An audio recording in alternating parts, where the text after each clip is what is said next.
자, 이제 피부학으로 올게요. 제 2장이네요. 피부학. 자, 피부학 보시면 자, 각투과육이 이렇게 외우시면 돼요. 일단 표피 구조. 표피는 각투과육이. 일단 이렇게 전부 노란색이네요. 이렇게 그대로 베껴주세요. 각투과육이라고 해서 자, 각질층은 완전 각화된 박리 현상이 일어나는, 그러니까 각질 막 이렇게 일어나는 부분 있죠. 그걸 박리 현상이라고 그래요. 떨어지는 거. 완전히 각화된 때 나오는 층 있죠. 각질층입니다. 자, 세라마이드 성분이 구조를 유지하고 수분을 억제한다고 해요.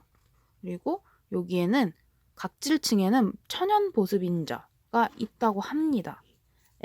NMF라고 썼네요. NMF. 자, 그래서 천연 보습인자가 각질층에 있어요. 자, 그리고 투명층에는 손바닥이랑 발바닥에 투명층이 있다고 해요. 이렇게 딱 보시면 약간 이렇게 보시면 우리 손이랑 손 피부랑 여기랑 다르죠. 약간 투명한 뭔가 여기는 두꺼운 가죽 같은 게 있어요. 다르잖아요, 여기하고. 투명층이 손바닥, 발바닥에 있다고 합니다. 그래서 수분의 침투를 방지를 한대요. 그리고 엘라이딘이 피부 윤기랑 관련이 있다고 돼 있네요. 그 다음에 과립층. 과립층에서 각질화가 이루어진대요. 여기 완전 각화가 된 거고 과립층부터 점점 각질화가 되는 거예요. 그래서 지방세포를 생성하고요. 케라토이알린이 되게 중요해요. 케라토이알린이 각화유립질 과립인데 이게 여기 있다는 거예요. 과립층에. 그래서 이거 되게 중요하고요. 요 레인 방어막도 굉장히 중요합니다. 과립층에 이제 레인 방어막이 있는데 피부 건조를 방지하고 피부염 억제 그리고 이물질 침입을 방어한다고 해요. 레인 방어막까지 외워주시면 되는데요. 네, 피부염도 억제하고 이물질 침입을 방어한다고 하고요. 유국층은 가장 두꺼운 층입니다. 가장 두꺼운 층이고 케라틴 성장 분열에 관여를 한다고 하죠. 여기에 랑게르한스 세포가 있습니다. 그리고 가시 모양 돌기라고 돼 있죠. 중요합니다.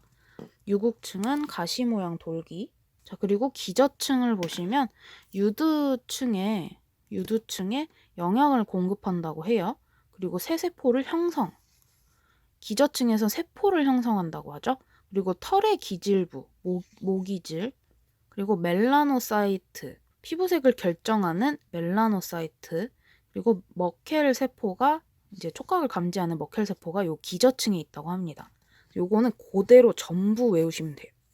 굉장히 중요합니다. 이렇게 딱 다 외우셔야 돼요. 이것보다 더 요약을 잘 해놓은 건 없을 거예요. 진짜 간단하게 요약을 해놓은 거기 때문에 그대로 외우셔야 돼요. 진피 섬유화세포를 보실게요. 섬유화세포는 진피 윗부분에 많이 분포한다고 돼 있고 콜라겐, 엘라스틴 등을 합성한다고 돼 있죠. 그러니까 약간 그렇게 생각하시면 돼요. 표피가 있고 표피 이제 밑으로 들어가면 진피라는 게 있는데 그 진피랑 그러니까 표피 경계쯤이라고 생각하시면 될 것 같아요. 그쯤에 뭔가 섬유화세포가 굉장히 많이 분포되어 있다고 하네요. 자, 그리고 진피 구조 및 기능을 보시면 엘라스틴 섬유 그리고 뮤코당류로 구성이 되어 있다고 합니다. 교원 섬유가 이제 콜라겐이랑 연관이 있다고 되어 있죠. 그리고 결합 조직 이렇게 되어 있습니다. 그대로 외우시면 될 것 같아요.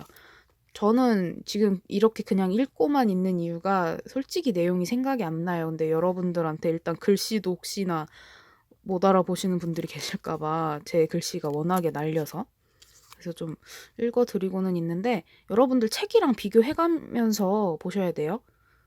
그리고 이제 이 정보가 바뀌었을 수 있기 때문에 꼭 책이랑 확인을 하시고 나서 수정을 하시고 외우셔야 돼요. 그래서 마저 이어서 설명을 해드리면 유두층, 진피층에 이제 유두층이 있고 망상층이 있습니다. 이렇게 두 가지가 있어요. 유두층에는 다량의 수분을 함유하고 있고 혈관과 신경이 존재합니다. 그리고 유두 모양 돌기가 있다고 하죠. 망상층은 진피의 80%를 차지한대요. 진피의 80%를 차지했고 그물 모양 중요합니다. 그리고 피하 조직과 연결이 돼 있대요. 그리고 망상층에는 피지선이 있어요. 중요합니다. 망상층에는 피지선이 있는데 손발은 제외하거나 이제 그 전신에 분포가 돼 있대요. 손발을 제외하고. 그래서 1일 1에서 2g 분비가 된다고 하는데, 안드로겐은 이제 피지선을 촉진시키고 에스트로겐은 억제를 한다고 하죠. 자, 그래서 피부 항상성 유지, 피부 보호, 살균, 유독물질 배출이라고 돼 있습니다. 피지선에서 이제 피지가 쭉쭉 나오는데 그게 항상성을 유지하고, 랑게란스 세포도 외우셔야 됩니다. 랑게란스는 여기 있죠. 여기 유국층에 있죠. 랑게란스 세포. 네, 림프구 이렇게 써놨네요. 피부 면역 기능에 관여를 하는 것 같죠. 유국층에 있는 랑게란스 세포도 여기 써놨네요. 자, 여기 있다는 거 꼭 암기를 하셔야 되고요. 자, 한선은 에크린선이 있고 아포크린선이 있어요. 그래서 대한선, 소한선이 있는데, 자, 소한선은 전신에 분포가 돼 있는데 입술, 음부, 손톱에서는 땀이 안 나죠, 우리. 땀 얘기하는 건데 이제 입술에서 땀 안 나잖아요. 네, 그래서 손톱도 땀이 안 나죠. 소한선, 전신에 분포가 돼 있으나 이 부분에는 없다. 그리고 대한선은 특정 부위만 존재합니다. 이 대한선은 보통 이제 겨드랑이 뭐 이런 데 있죠. 그래서 이렇게 외우시면 되고요. 비타민으로 갑니다. 비타민 굉장히 중요합니다. 자, 지용성 비타민 해놓고 A, D, E, K 그리고 F도 써놨네요. 비타민 F도 아셔야 될 것 같네요. 비타민 F도 지용성인 거. 자, A는 레티놀이라고 하고요. 피부랑 관련이 있습니다. 피부 관련된 데에 영향을 줍니다. 그리고 D는 칼시페놀인데 뼈에 관련돼서 영향을 줘요. 뼈에 좋다는 거고, 토코페롤. E는 호르몬 관련된 거예요. 이제 왜 이렇게 써놨냐면, 자, 비타민 A가 부족할 때 나타나는 현상 했을 때 피부 관련된 병을 고르시면 되고요. A는 칼시페놀은 뼈에 관련됐다고 했죠. D가 부족하면 뼈에 문제가 생긴다는 거고요. 호르몬 관련이라고 했잖아요. 호르몬에 문제가 생깁니다. E가 부족하면. 그리고 K는 혈관이랑 혈액 응고 및 뼈 형성에 관여되죠. 여기에 문제가 생기면 K가 부족한 거예요. 피부에 무슨 병이 생기고 이렇게 외우시면 길기 때문에 이렇게 그냥 피부 관련, 뼈 관련, 호르몬 관련 이렇게 외우시는 게 편합니다.